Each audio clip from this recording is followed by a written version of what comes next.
Welcome to Carrying Wayward, a supernatural podcast for fans who aren't ready to let go and newcomers to the series who are ready to jump in. I'm Drew Schulman. And I'm Marie Vigourou. In this episode, we're diving into Supernatural Season 8, Episode 18, Freaks and Geeks. Let's get this show on the road.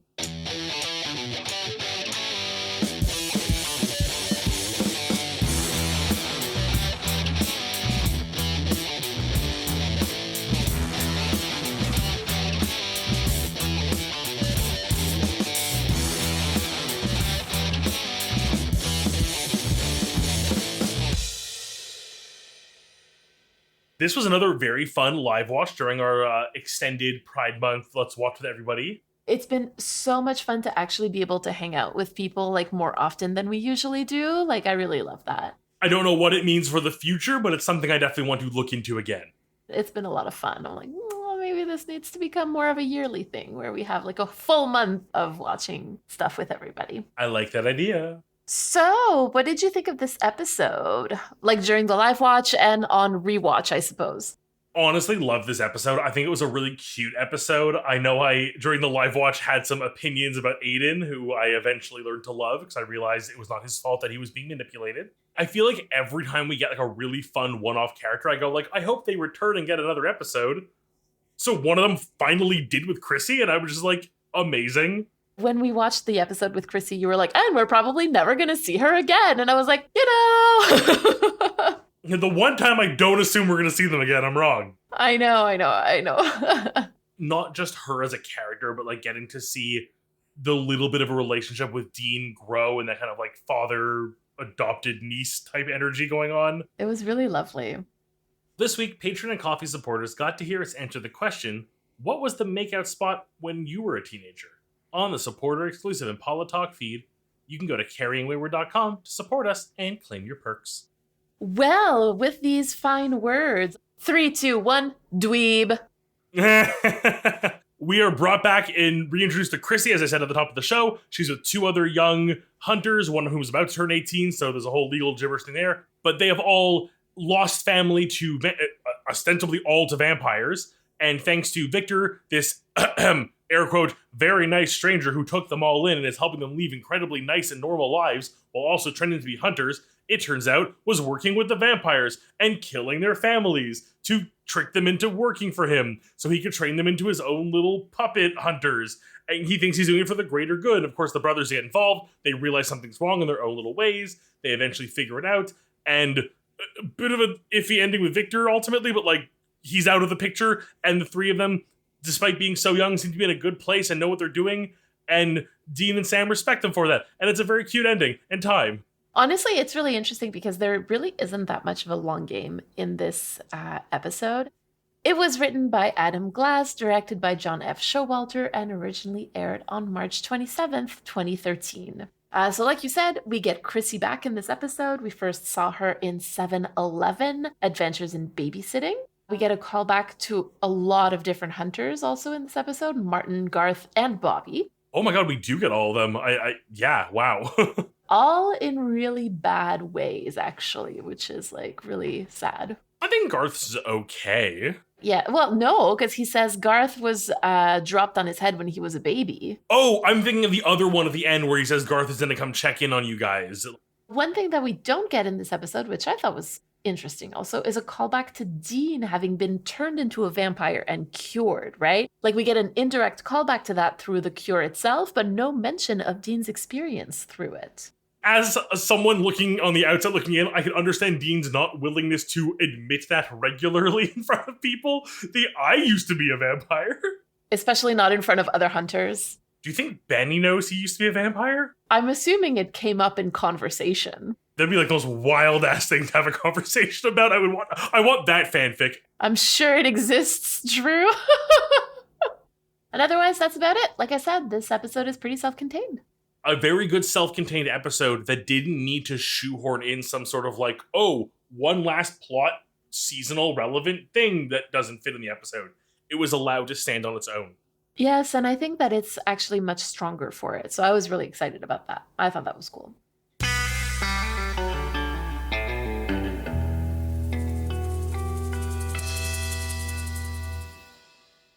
This week, our theme is exploitation, which comes from the word exploit, a cousin of the Latin word explicare, which means to unfold.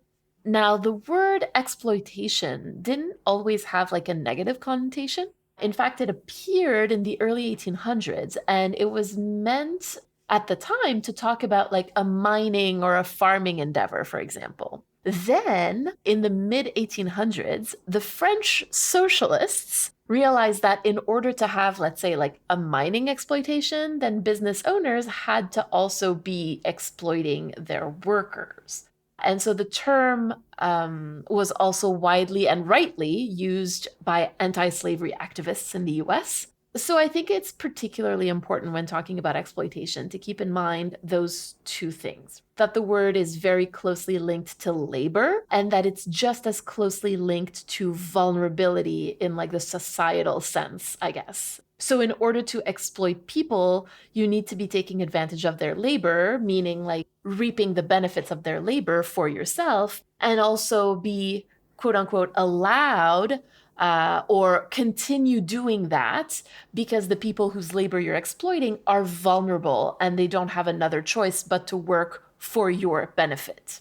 So what I'd like for us to do this week is to start with like looking at how Victor is exploiting the children in this episode, and then look at how Sam and Dean are reacting to this. So our conversation is going to be centered around child exploitation this week as a form of child abuse. So if this is not something that you'd like to listen to, please feel free to skip this episode for now or for good. No hard feelings. As you describe the like origin of the word, it goes from being like, this is a logical theme to like, oh, this theme was written for this episode almost. Spot on choice. Trying to radicalize more people into like socialism. So let's start with Victor here. So I think that the first thing that we need to establish is that Victor did exploit Josephine, Aiden, and Chrissy's labor. Like he was basically using their bodies to kill monsters to serve his own benefit, which was like a need for revenge and a desire to rid the world of monsters. Like it was for his own selfish needs that he was doing that. Kudos to the show for doing it in such a creepy way.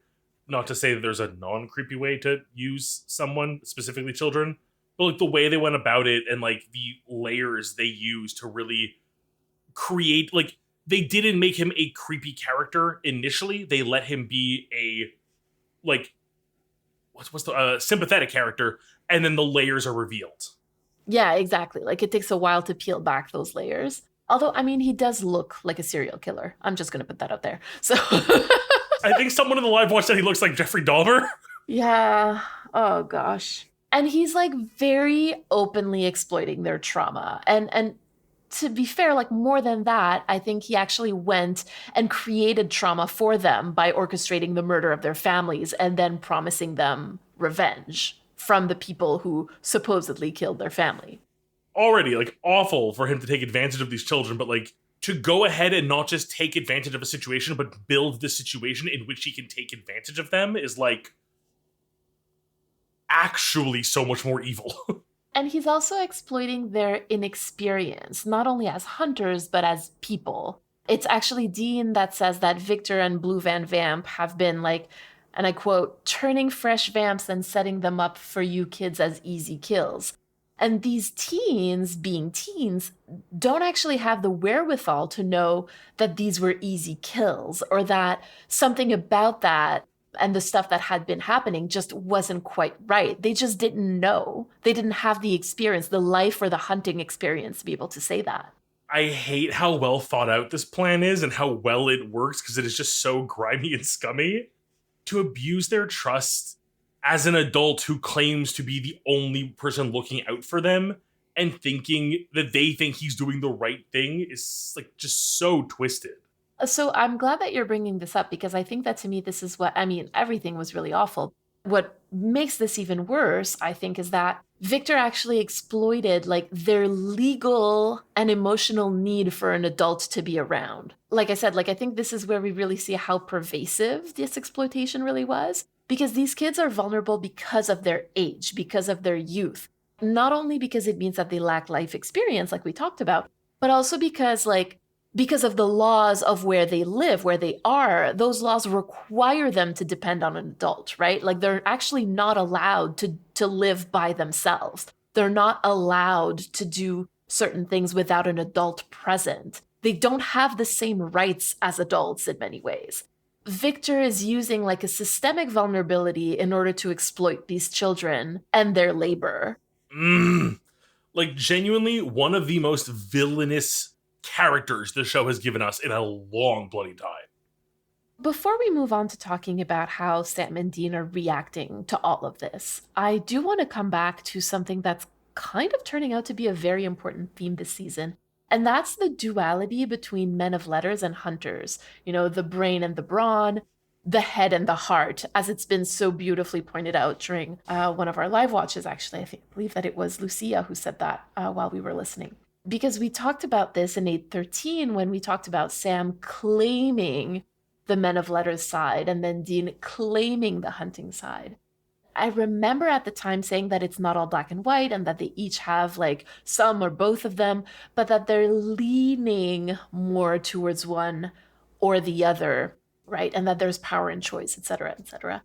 The reason why I'm bringing this up is because in this episode, we're definitely seeing Sam as the head and Dean as the heart. Love this because it really does put into perspective the two of them.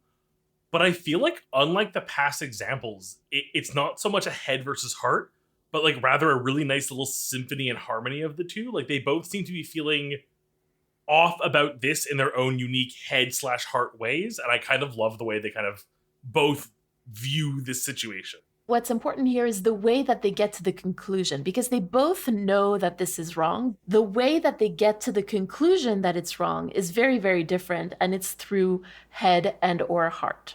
So if we start with Sam, I think that it's really obvious at first that he feels that something's off. And both him and Dean, like, they can see these kids hunting and they know that it's not right. And their very first reaction, actually, is that they need to go talk to Victor.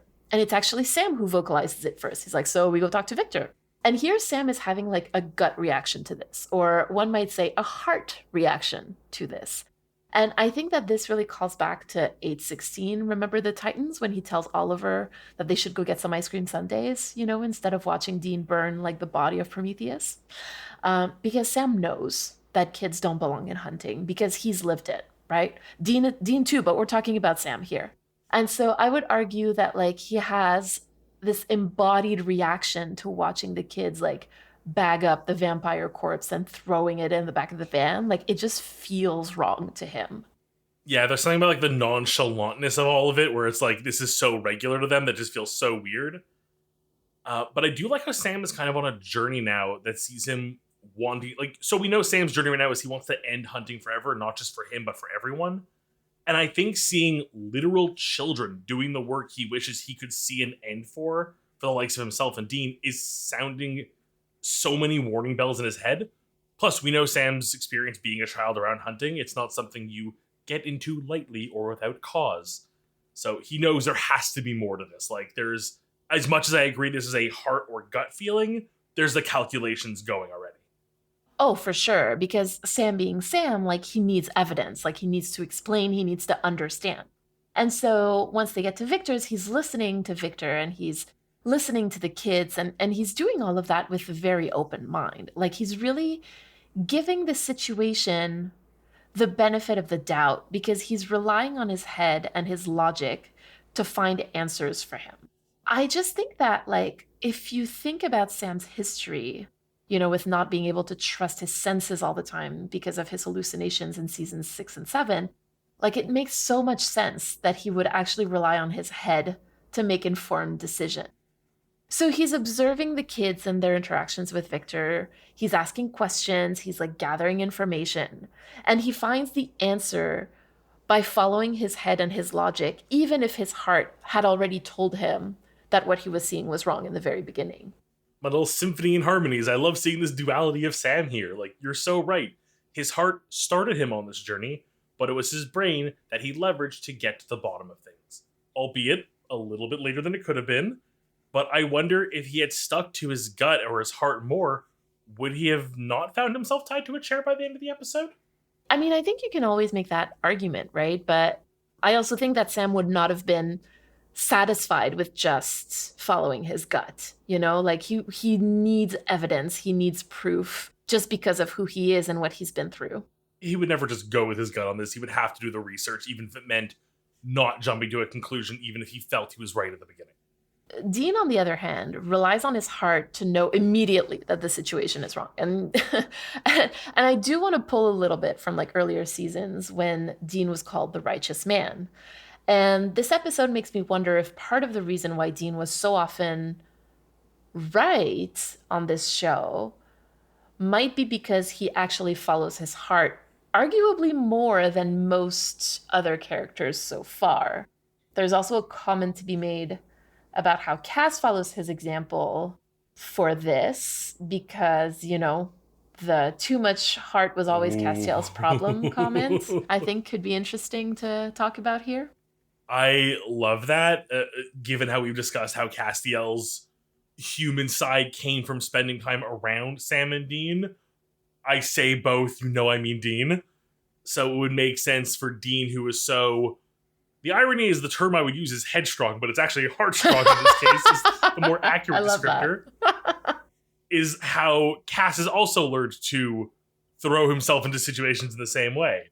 And like I had said earlier, like had Sam followed his heart, would he have been caught off guard by Victor? But Dean is often so right in his initial feelings about most situations. Like he's pretty spot on. Like his track record is pretty damn good. And I think poor Dean being around bad people too long has made him very good at noticing those signs earlier than most people do. Like something a young Dean on his own would have had to learn the same way he may have learned to recognize the smell of chloroform earlier than anyone ever should have to ever. Yeah, I mean, the thing is, like, Dean also grew up being responsible for Sam, right, in so many ways. And so he had to know immediately to follow his gut when he felt that something was off. So there you go. Dean feels that the situation is wrong. But unlike Sam, he doesn't actually need to justify his feeling with logic, right? Like, I think that that's a really important distinction between the brothers. But again, Dean has never really had to doubt his senses, right? Like, he's so often right just by following his heart and his gut that I don't think he feels the need to really question that in any way whatsoever. What's interesting here, though, is so while I kind of fawned over Sam, like going heart first and then like using his like brain to like clear things up, I feel like Dean also gets to do that a bit, putting his all the clues together with his extensive knowledge of the supernatural that ultimately leads him to make the connections. Older Dean would have walked into a room with a vamp that he knew they were hunting and would have killed first, asked questions later, but rather questioning her and figuring out what he can to prove that he was right about something. Because as much as he knows in his heart he's right, he needs to make sure other people understand that he's right. Yeah, there you go. He needs to justify it to others as well. One thing that I find particularly interesting here is how Dean treats Chrissy during and after all of this, because he can see that she's been traumatized. He sees that very, very clearly. He knows that she's been exploited and that she's been treated as lesser than. So when it counts, he really allows her to use her own agency to make decisions for herself. And the first time that he does that is when she's holding the gun to Victor. Like, we've literally just seen Dean effortlessly disarm Aiden in the previous scene. And he could have easily done the same thing with Chrissy here, but he actually chooses not to. And I think that's because he knows how important it is for her to feel a sense of agency, a sense of control. And he's counting on her having like a good enough judgment not to fire the gun and kill Victor. Like, he's appealing to her to make the right decision, but he doesn't impose it upon her. And I think that that is so incredibly important. Dean sees something in Chrissy, and I wonder how much of it is him seeing himself as a young child forced into hunting, knowing what mistakes John made, because John would have made Dean shoot this guy. And Dean is letting her make her own choices, not forcing his ideals onto her. Exactly unlike the way Victor and or John would have. And the second time that we see this is when he tells her that she has to get in the car so that they can get her to her aunt in Cincinnati. And Chrissy's like, no, actually, I'm staying here with my found family. I'm not leaving. And so they talk about the logistics of it, that Josephine is going to turn 18 soon, like hand wave, hand wave, hand wave kind of thing here. And he respects her decision, right? Like he recognizes that the decision that she's making is the right one for her, even if it's like an unusual one that would not necessarily be the right one for everyone, right? Like kids don't actually always know what's best for them. That's why they need adults to take care of them. And that's exactly what Dean does here. Like he sees that for her at this point, being allowed to have full agency over herself is the best thing for her. And so he puts in some parameters, right? Like Garth, who's going to be coming by to make sure that they're safe, but he allows her to stay.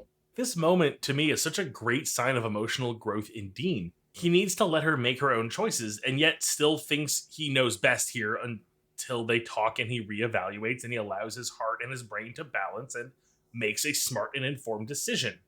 Like, while still letting her know how he feels and how he wants to make sure she's staying safe, as you said with Garth, despite not making the choice that he kind of wishes she would have made, which is just let me take you somewhere safe and get you out of this life. And I love that for him. I'm just going to remind people that this is fiction and that this is not necessarily the opinion that I would have if this was real life. I think in this particular story that we're being told, like this was the right decision on the part of Dean. So yeah, good job.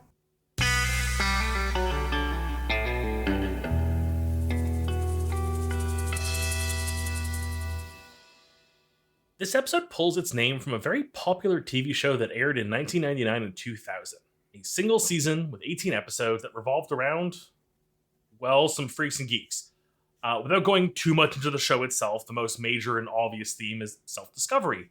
As the two main characters, siblings Lindsay and Sam, each find their respective groups of friends, the titular freaks and geeks, and learn to grow from and with each other. Unlike our group of teens this week, there is no vampire hunting. But where the shows do overlap, and I feel the choice of name for this comes from, is how these kids can bond and grow together. We see Chrissy, Aiden, and Josephine working together and playing to each other's strengths. Their bond seems so familiar already. And in a show about found family, it's not surprising. Like the teens in the titular Freaks and Geeks show, while they all do have parents, and they all have their varying levels of connection to their families, they look to the relationships with their groups of friends for support and to grow. Ultimately, the episode title may have just been a cute nod to a great television show, also about teens, but I think deeper down it talks about the coming of age that kids and teens face as they need to grow and learn, and sometimes the person society tells you should be raised by doesn't always have the answers, and those you surround yourself with and who really do care for you will lead you to become the person you ought to be. I love that. I never really watched Freaks and Geeks, actually. It was not a show that I've ever watched. For a nice, short, easy series, it's fun, it's beautiful, it's cute, it's an early 2000s, 1999 show. It really ends with a lot of heart. Like, I had a lot of awes in the last few episodes. Oh, I love that.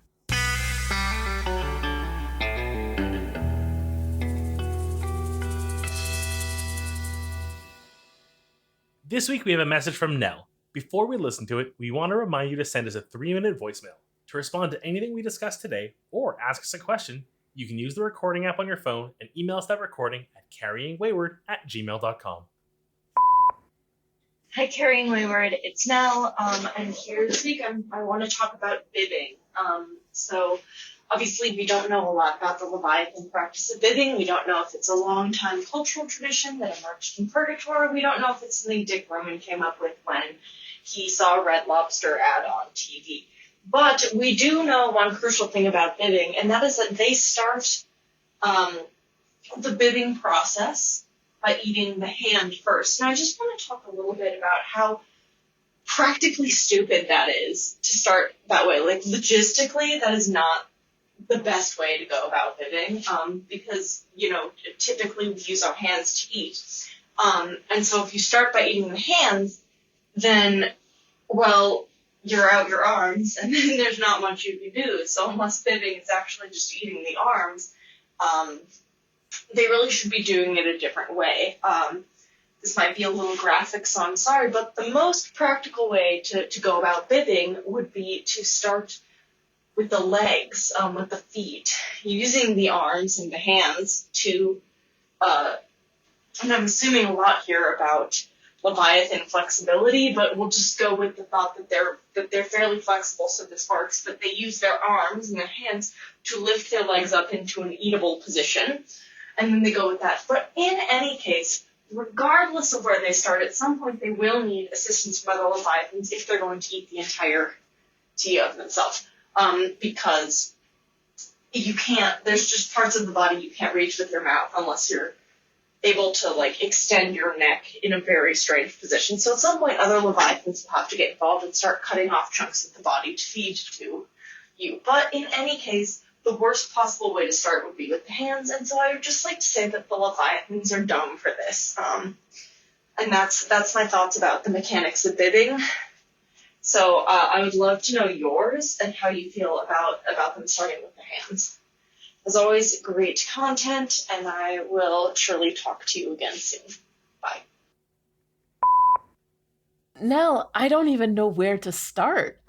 First, I guess, thank you very, very much for sending us your very detailed thoughts on bibbing and the art of eating oneself. I didn't quite know that we were hosting a Hannibal podcast, but here we are. Self-cannibalism, I suppose. I suppose that this voicemail is in response to us kind of disagreeing on what sets off the bibbing when we were talking about it. Yes, your theory about this. Season 7. Because I asked you, I think, Drew, like, how you thought that this would happen. And I can't remember exactly what you said, but my response was like, oh, I thought that just, like, putting the bib on is, like, how they begin bibbing. Like the way Kryptonite, like, weakens Superman, putting a bib on a Leviathan forces them to consume themselves. I mean, if you're gonna go, like, with that kind of, like, camp, I feel like that's not a wrong answer. I'm gonna stick to my guns about that. The only appropriate character for this would be Garth in a fic where he just goes around bibbing Leviathans as some sort of, like, secret agent. What else is forcing them to do this, right? Like, they could just be like, no, like, whatever, I'm not going to do it. But they all do it. So, like, there has to be some kind of mechanism that's set off by putting the bib on. I'm sorry. I maintain. I love this. I love that this is the hill you choose for this. Oh my god, Nell, thank you. Thank you for this voicemail. You know what? I was going to respond to Mary here a little bit about the bibbing, but I'm going to leave that standing because I love it too much as, like, the canon within our show that no one can disprove. But I will answer another part of your question. I think you are 100% right. Starting with the hands, very dumb. Feet, definitely the way to go. I think this might be a case of my perception of Leviathans due to other media. I always equate them with aquatic and usually, like, cephalopods, like octopi and squid. And I would imagine that their true forms that we never really see are probably a lot more amorphous and blob-like and tentacled. And I would have to assume that at some point in the eating yourself process, they probably have to revert to that form to be able to complete it. As you said, you get through the legs, you get through the rest of your torso, you get up at the arms. Like, at some point, you are just ahead with, like, how, like, either they're helping you, or, much like a squid, these very amorphous bodies that can squeeze through incredibly small spaces and are super flexible, they can actually invert themselves in some way and finish the job themselves. But I would assume they would have to, like, turn back to their true Leviathan form to finish this, or it would look, I think either way, it would look horrifying. I mean, it is horrifying. But I will say, when we discovered bibbing, and specifically the episode where we first saw it, I thought about this way too much. Like, this voicemail is like the tip of the iceberg for the nights I've had sitting here, usually after imbibing something a little more on the edible side, and contemplating the physics and logistics of this. Because I didn't actually get to answer the question. Sorry, true, you didn't.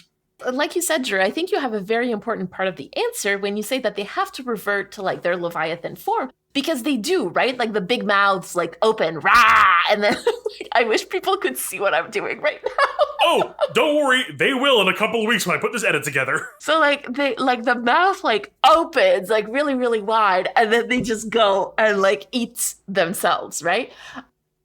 And so I agree with you, Drew, that there has to be some sort of like of reverting to another state, another physical state. And the last thing that I will say is that when I was at New Jersey, at the con in New Jersey, I actually had the chance to go eat at Red Lobster one more time, and I was so happy and excited.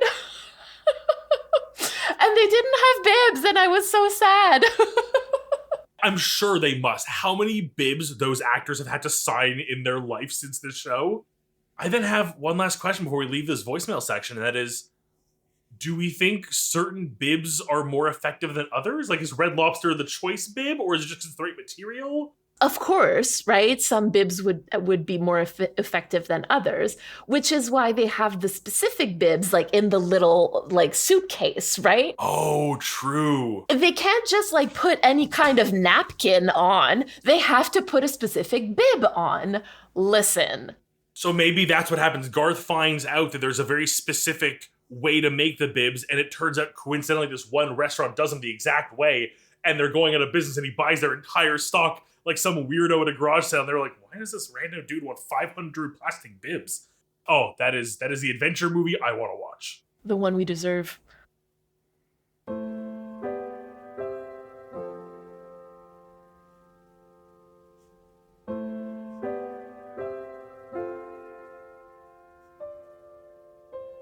So what is your reflection and call to action this week, Drew? Well, this week I'm looking at the folks I choose to surround myself with and how they impact my life. The ways I've grown because of them, the way I may still improve, and asking myself to really look at the people around me who most inspire me and how I can grow to be more like them, or what habits or what they do that I can use to, whether it be educate myself, help myself, or push myself to be better. That's lovely. Thank you so much for sharing. Thank you. And Mary, your reflection and call to action this week? So this episode and this theme around like adults exploiting children and teens due to their vulnerability is like particularly important to me personally, but also professionally. There's a huge part of my research that rests on the idea that children are people, and that adults, like particularly adults who have power and authority over them, tend to conveniently forget that fact and can treat them as like a completely different class of people than they do other adults. So my call to action is to continue saying very, very loudly that children are people, and that treating children as lesser than is actually a form of identity-based hate.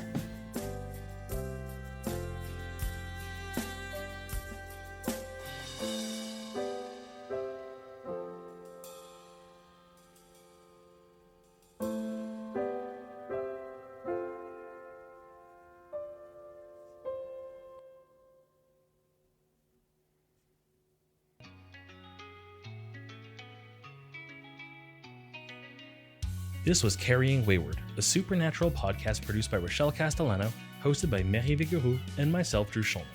Thank you to everyone supporting us on Ko-fi or Patreon, especially our bunker supporters, Elle, Jeremiah Thomas, and Simone. We'd also like to thank Jake Lionheart for our music, and Jacqueline Tucci for additional sound editing. Head over to carryingwayward.com to become a patron or a Ko-fi subscriber, and for our merch store and socials. And write us a review on Apple Podcasts. Carry on, our wayward friends.